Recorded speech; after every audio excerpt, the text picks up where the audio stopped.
Bienvenue dans le Caribbean Dreams Podcast, le podcast qui parle de la Caraïbe pour mettre en lumière et en valeur nos cultures avec un regard porté sur notre avenir et nos rêves. Le rêve de construire une Caraïbe unie, prospère et indivisible. Depuis le 1er septembre 2024, la Martinique est secouée par un mouvement social contre la vie chère, un mouvement pacifique, je le rappelle, qui voit manifester des familles, des femmes accompagnées de leurs enfants, des personnes âgées et des hommes pacifiques contre le coût anormalement et injustement élevé des produits de première nécessité, très largement supérieurs à ceux pratiqués en hexagone. Selon l'INSEE, les produits de première nécessité sont plus élevés de 40%, et c'est ce que je vous expliquais dans la première vidéo que j'ai faite à ce sujet. Cependant, nous savons que cette statistique n'est pas récente et qu'elle peut être très largement réévaluée à la hausse à cause du coût de la vie toujours plus important et des marges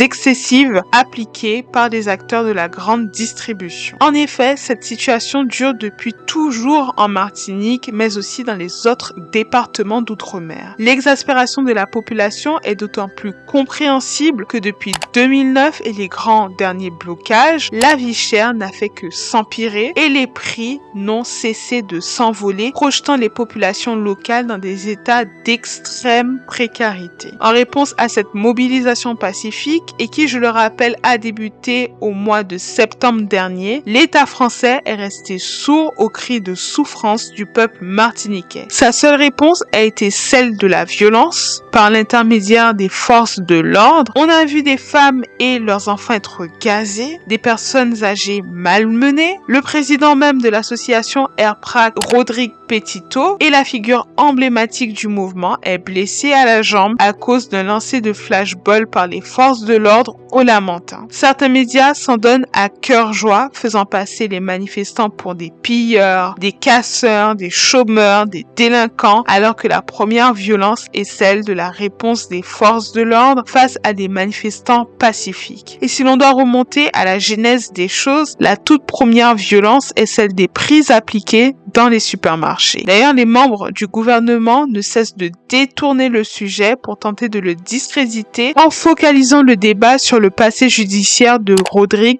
Petito. Pourtant, le passé du président de l'association ne change en rien la violence à laquelle sont confrontés quotidiennement les Martiniquais quand ils tentent de faire leurs courses dignement. Pourtant, nous comprenons qu'il s'agit d'une tactique de diversion quand vendredi dernier, nous étions à la 6e table ronde sans que des solutions ne soient trouvées à cause du manque d'implication des acteurs de la grande distribution, de l'État et des membres du gouvernement. Donc, je vais vous expliquer pourquoi cette inaction? Pourquoi l'État défend-il les biens des acteurs de la grande distribution et non pas les intérêts du peuple martiniquais? Pourquoi les policiers et gendarmes sont-ils postés devant les centres commerciaux? C'est tout simplement parce qu'il existe une collaboration entre ceux qui organisent un monopole économique de type colonial sur la Martinique et l'État français, qui ont établi un monopole économique bien ficelé dans lequel chaque partie y trouve son compte sur le dos des Martiniquais. C'est un modèle commercial et économique bien rentable qui fonctionne, dont l'État et les acteurs de la grande distribution n'ont aucun intérêt à en sortir.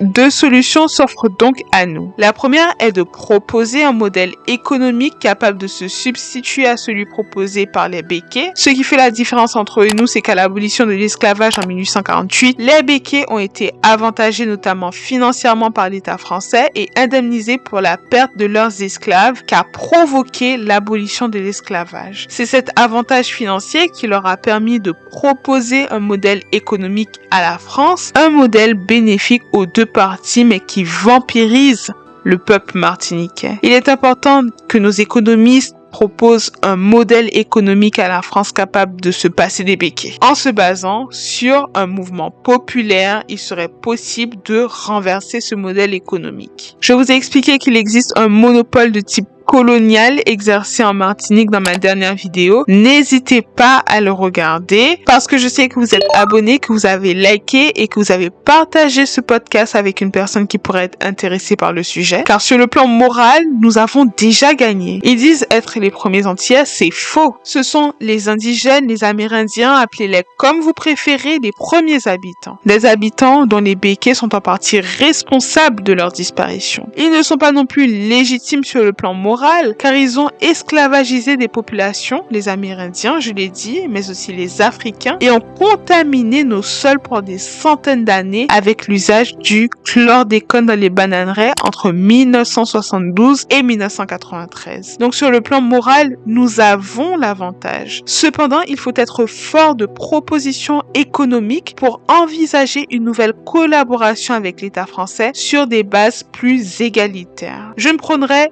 jamais la violence. Mais ce que je dirais, c'est qu'il existe des catégories, des couches sociales qu'il faut combattre politiquement et économiquement. L'autre solution, celle dans laquelle je me reconnais, est de créer un nouveau modèle économique partant des Martiniquais, privilégiant les Martiniquais et n'incluant que les Martiniquais légitimes. Je parle bien d'une indépendance. Il faut que le discours indépendantiste ou autonomiste, appelez-le encore comme vous préférez, soit accompagné d'une pensée ou d'une doctrine économique forte. L'argent est le nerf de la guerre. Il faut que nos économistes soient donc forts de propositions pour préparer l'avenir. Un avenir que nous devons construire avec les 45 millions autres de Caribéens qui peuplent la Caraïbe. Du Venezuela à la Colombie aux Bahamas en passant par Porto Rico ou Cuba. Je l'ai dit, ce podcast est là pour promouvoir une Caraïbe unie et indivisible. Le problème du Martiniquais est aussi celui du Guadeloupéen, du Saint-Lucien, du Jamaïcain, du Guyanais, de l'Haïtien, du Dominicain. Je sais que la Guadeloupe va se joindre à la danse très prochainement et je m'en réjouis car nous partageons les mêmes problématiques et les mêmes difficultés. Il serait même possible de remplacer ces événements dans un contexte plus large, celui du non-lieu concernant l'affaire du chlordécone, les cas de cancer de prostate, d'endométriose trop nombreux sur nos territoires, les coupures d'eau, les eaux empoisonnées, des infrastructures notamment médicales en mauvais état, et bien évidemment, la vie chère qui ne concerne pas uniquement les produits de première nécessité. Néanmoins, nous avons compris que le RPRAC souhaite se concentrer sur les produits de première nécessité dans un premier temps pour mener par la suite d'autres combats. Ce second épisode du Dreams Podcast est maintenant arrivé à son terme. N'hésitez pas à vous abonner si ce n'est pas encore fait. Pour recevoir d'autres vidéos de ce genre, activez la petite cloche à côté du bouton s'abonner pour recevoir une notification à chaque fois que je poste une nouvelle vidéo. N'hésitez pas aussi à me rejoindre sur les réseaux, Sephora.dreams un peu partout sur Instagram, Facebook, TikTok. Et puis en attendant, croyez en vos rêves, aimez-vous, moi je vous aime et je vous retrouve dans un prochain épisode du podcast. Ciao!